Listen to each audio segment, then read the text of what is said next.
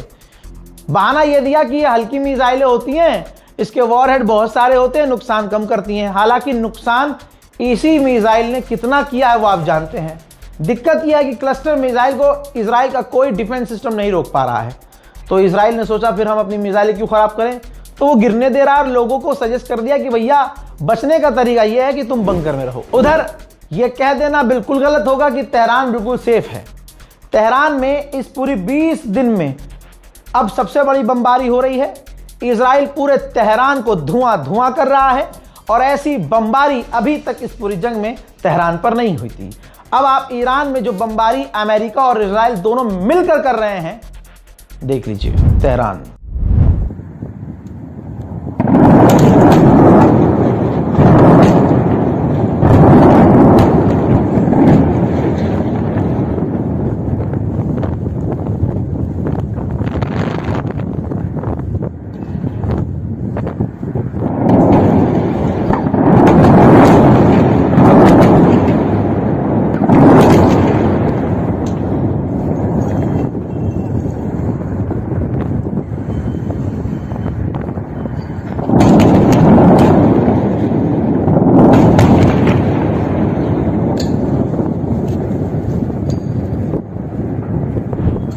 इन तमाम चीज़ों के बीच शूट करने के दौरान ही मेरे पास अपडेट आ रहा है कि यूएई और बहरीन और अरब के अंदर भी कई जगह धमाकों की आवाज़ सुनाई दी है। मुझे ईरान के स्पोक पर्सन, IRGC के स्पोक पर्सन का और ईरान के विदेश मंत्री का बयान याद आ रहा है, जिसमें उन्होंने कहा था, अभी कल भी कहा था और आज भी दिन में कहा, गुजरा हुआ जो दिन था, रात में भी कहा उन्होंने कि इजराइल के आसमान पर अब हमारा कंट्रोल है, हम जो चाहें जैसे चाहें हमला कर सकते हैं। अब फादरलैंड मानने वाले अंधभक्त जो उसे फादरलैंड मानते हैं वो नहीं मान रहे, ऐसे नहीं हो सकता पापा, फादरलैंड वो गोप गोप नहीं हो सकता। ठीक, अब दोस्तों खुद इजराइल ने कहा है, बल्कि कहा नहीं है, उसका एक एक्शन बता रहा है कि ईरान की मिसाइलें पूरे इजराइल के आसमान पर कब्जा कर चुकी हैं। इजराइल ने बेन गुरियन इंटरनेशनल एयरपोर्ट पर लिमिट लगा दिया है कि सिर्फ पूरे एयरपोर्ट पर 1 घंटे में एक जहाज आएगा और एक ही जहाज जाएगा, क्योंकि हवा में ईरान की मिसाइलें कभी भी आ रही हैं।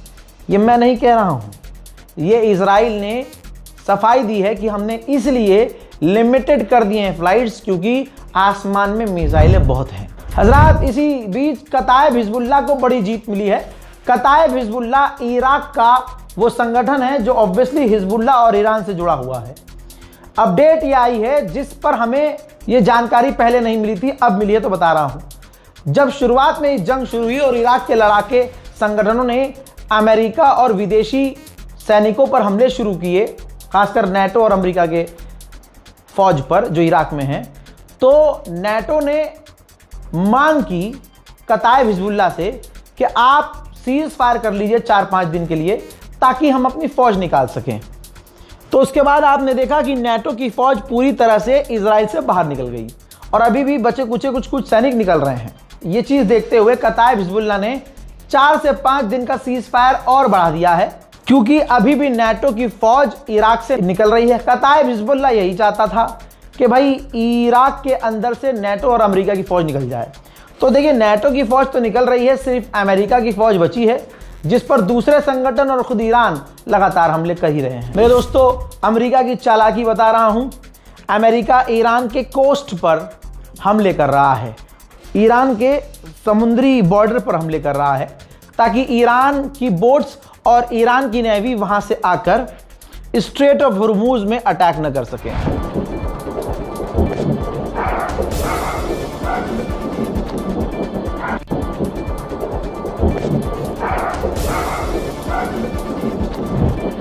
भाई, जैसे ईरानी खेल रहे हैं और IRGC जैसा खेल रहा है, दुनिया को मजा आ रहा है। खुद इजराइल को फादरलैंड बोलने वाले भी पछता रहे हैं, दीवार में सर मार रहे हैं, मूत पी रहे हैं बासी मुंह, तब जाकर वो नशे में उनका दिन गुजर रहा है। ये देखिए, IRGC ने मिसाइल के ऊपर लिखा F-35 स्टेल्थ है क्वेश्चन मार्क।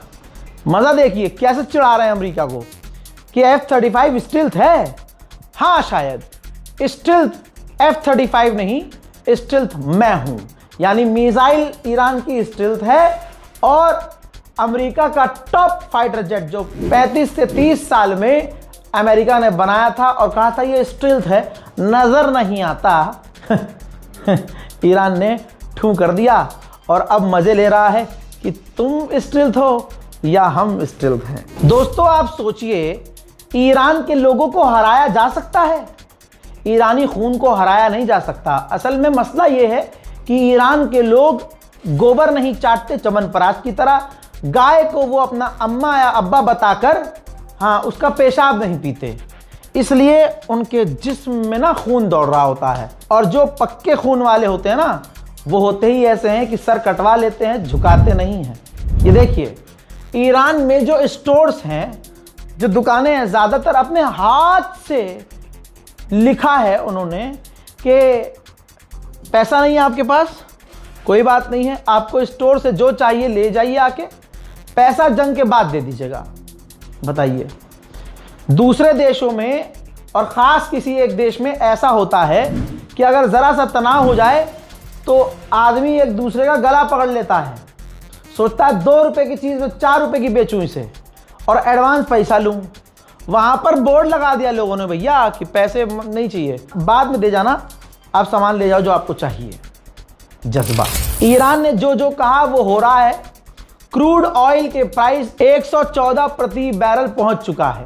पिछले 4 सालों में क्रूड ऑयल सबसे महंगा हो गया। वहीं डोनाल्ड ट्रंप और ब्रिटेन के प्रधानमंत्री ने फोन पर बात की है स्ट्रेट ऑफ हॉर्मुज खुलवाने के लिए। IRGC के स्पोक पर्सन ने क्या चिढ़ाया है ट्रंप को नींद नहीं आ रही है। ट्रंप अपनी स्पेशल मिसाइलों से इन्हें ढूंढ रहा होगा। दोस्तों, डोनाल्ड ट्रंप को IRGC के स्पोक पर्सन ने कहा, अंग्रेजी में पहला बयान दिया, hey Trump, you are fired, you are familiar with this sentence, thank you for your attention to this matter. दोस्तों, जैसे डोनाल्ड ट्रंप अपना कोई बकर बकर लिखता है और नीचे लिखता है thank you for your attention लिखता है, ठीक उसी लहजे का इस्तेमाल IRGC ने किया और डोनाल्ड ट्रंप का मजाक उड़ाया। Hey Trump, you are fired. You are familiar with this sentence. Thank you for your attention to this matter. The central headquarters of Khatam al-Anbiya. अब आप सोचिए फादरलैंड की हालत कितनी बुरी है। एक भारत के अंदर जानवर है लंगड़ा त्यागी, वो मथुरा में जाकर आतंक मचा रहा था, यूपी पुलिस ने अच्छे से पेल दिया है। ठीक, उसने स्पेशल वीडियो बनाया था, मर गया बाप, मर गया खामनाई, मर गया बाप। हजरत, पता चला आपको उन्हीं का बाप मर गया। इसे कहते हैं जैसे को तैसा, इसे कहते हैं कर्मा, इसे कहते हैं जैसा करोगे वैसा भरोगे। वहां तो बाप मर गया और इधर इजराइल को जो फादरलैंड बताकर उसका लैंड चूम रहे थे, लैंड चूम रहे थे। दोस्तों, फादरलैंड की हालत इतनी खराब है कि इजराइल 85 साल पुराने बम इस्तेमाल कर रहा है। 6 डे वॉर, जब अरब देशों की इजराइल से जंग हुई थी, तो उस जमाने में, उस जंग में इजिप्ट पर बम गिराने के लिए जो बम बनाए थे इजराइल ने, इतने पुराने, अब इजराइल उनका इस्तेमाल कर रहा है ईरान पर बमबारी करने के लिए। मतलब इजराइल के पास बम भी अब खत्म हो रहे हैं। जहां प्रोपेगेंडा चल रहा है और डोनाल्ड ट्रंप ने कहा था कि ईरान में जो भीड़ है ये एआई से बनाई जा रही है, भाई ईरानियों ने ऐसा जवाब दिया है कि डोनाल्ड ट्रंप का मुंह मछली जैसा जो है, सफेद मछली जैसा गुलाबी सूअर का मुंह बंद हो गया है। ईरान की जनता हर दिन बिना डरे सड़कों पर अपनी सरकार के समर्थन में अपने मुल्क को बचाने के लिए सड़कों पर है।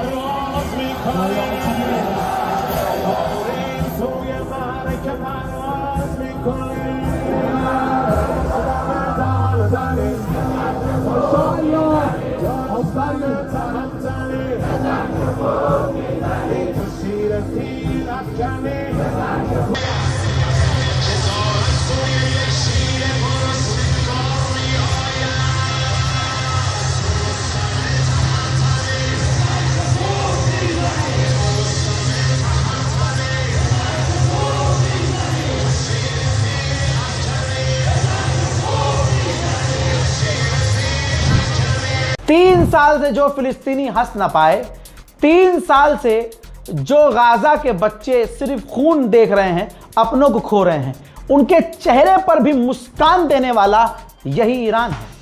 जब ईरान की मिसाइलों को गाजा के बच्चों ने, फिलिस्तीन के बच्चों ने इजराइल पर जाते देखा तो खुशियां मना रहे हैं।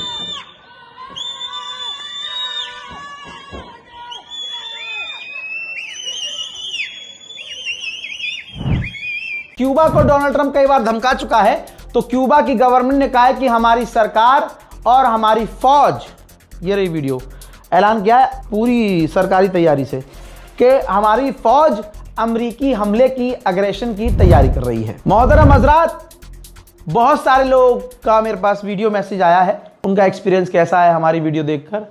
तो वो स्पेशल वीडियो ऑब्वियसली मैं यहाँ इस चैनल पर नहीं डाल सकता, क्योंकि यहाँ खबर तो वो चैन टूट जाएगी। लिहाजा मैंने अपने दूसरे चैनल रज़ाग्राफी व्लॉग पर वो वीडियो अपलोड किया है। रज़ाग्राफी व्लॉग सब्सक्राइब कर लीजिए, सर्च भी कर लीजिए इसको, और इसमें वीडियो आप जाकर देख सकते हैं। वो जिन लोगों ने, बहुत सारे लोगों ने मैसेज किया है, बहुत सारे लोगों ने अपना वीडियो मैसेज भेजा है, तो जाइए और इस वीडियो का लिंक भी मैं डिस्क्रिप्शन में डाल रहा हूँ। चाहे तो आप चैनल सर्च करके वीडियो देख लीजिए, चाहे आप डिस्क्रिप्शन में जाइए और सबसे ऊपर लिंक है वीडियो का, क्लिक कीजिए और देखिए। फिलहाल के इस अपडेट में इतना ही। वस्सलाम, जय हिंद।